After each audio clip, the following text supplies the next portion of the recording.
বিভিন্ন দৃষ্টিকোণ থেকে সামাজিক বিধি বিভিন্ন রকমের হতে পারে। আমাদের সমাজে অন্যতম একটা বড় বিধি হচ্ছে যে আমাদের সমাজের বড়রা ছোটদেরকে আদর করতে জানে না, যত্ন করতে জানে না, এবং ছোটরা বড়দেরকে সম্মান করে না, শ্রদ্ধা করে না।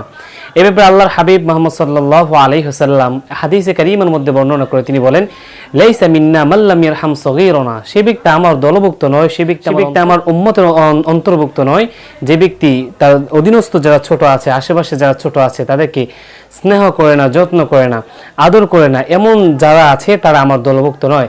আল্লাহর হাবিব মুহাম্মদ সাল্লাল্লাহু আলাইহি ওয়াসাল্লাম তেমনিভাবে হাদিসে কারীমের মধ্যে বলেছেন, ওয়ালাম ইউক্কির কাবীরানা, যে ব্যক্তি বড়দেরকে সম্মান করে না, বড়দেরকে শ্রদ্ধা করতে জানে না, সে ছোট হলেও সেও আমার দলভুক্ত নয়, সে আমার উম্মতের অন্তর্ভুক্ত নয়।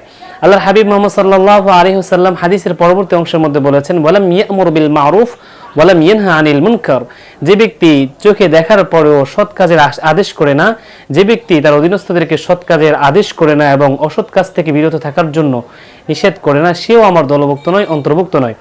এই জন্য আল্লাহর হাবিব সাল্লাল্লাহু আলাইহি ওয়াসাল্লামের দলভুক্ত হতে হলে, উম্মতের অন্তর্ভুক্ত হতে হলে অবশ্যই আমরা যারা বড় আছি, বড়রা অবশ্যই ছোটদেরকে আদর করতে হবে, স্নেহ করতে হবে। আর যারা ছোট আছি আমরা অবশ্যই বড়দেরকে সম্মান করব, শ্রদ্ধা করব।